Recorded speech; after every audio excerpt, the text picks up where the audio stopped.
नमस्कार कामगार मित्रांनो, स्वागत आहे तुमचं नवीन योजना यूट्यूब चॅनलमध्ये।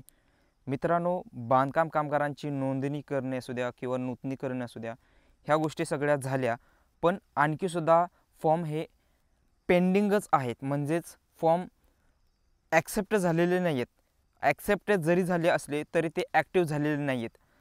आणि ज्यांचे फॉर्म ॲक्सेप्ट झालेले आहेत त्याचबरोबर त्यांनी भांडी वितरणासाठी जे काही अपॉइंटमेंट घेतली आहे ते अपॉइंटमेंट घेऊन सुद्धा या ठिकाणी तारखा उलटून गेल्या आणि त्यांना भांडी वितरण झालेले नाही आहेत।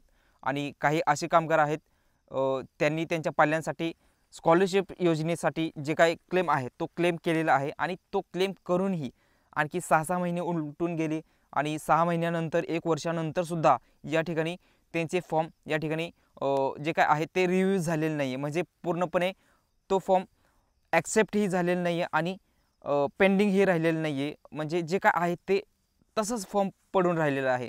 तर अशा पद्धतीने हे सगळे प्रॉब्लेम आहेत आणि या प्रॉब्लेमवरती या ठिकाणी आता ह्या GR नुसार या ठिकाणी जे आहे ते सोल्युशन मिळणार आहे।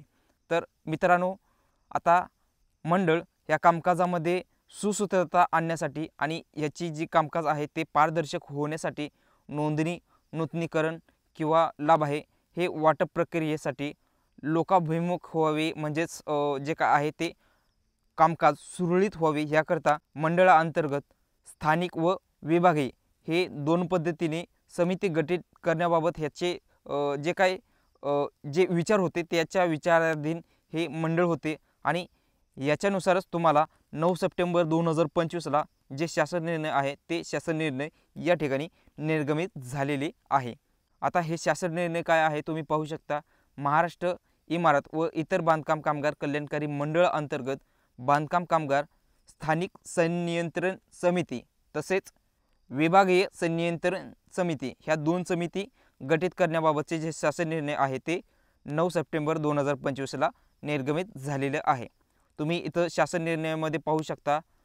हे शासन निर्णय बांधकाम कामगाराच्या एकात्मिक कल्याण मंडळ व्यवस्थापन प्रणाली म्हणजेच IWBMS हे प्रणाली आहे, म्हणजेच त्यांची सिस्टीम आहे।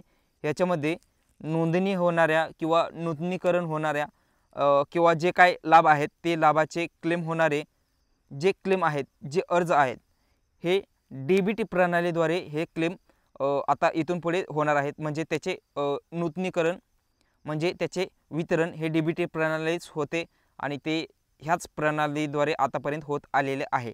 सो ह्या अर्जांवरती निर्णय घेण्याकरता ह्या संनियंत्रण समिती आणि विभागीय संनियंत्रण समिती हे गठीत करण्याबाबतचे हे सदरचे शासन निर्णय आणि ह्या शासन निर्णयाला 9 सप्टेंबरला मान्यता देण्यात आलेली आहे। आता इथं तुम्ही पाहू शकता की कामकाज सुरळीत होणार आहे, पण आता कसं होणार मला नाही माहीत आहे। म्हणजेच आता ह्या समित्यांमध्ये जे अध्यक्ष आहेत ते अध्यक्ष कोण आहेत तर स्थानिक आमदार हे या संनियंत्रण समित्या किंवा जे काही समित्या आहेत ह्या दोन्ही समित्यांचे अध्यक्ष हे तुमचे स्थानिक आमदार आहेत। आणि तुम्ही आता मला काय बाकीचे पॉलिटिक्स सांगण्याची गरज नाही।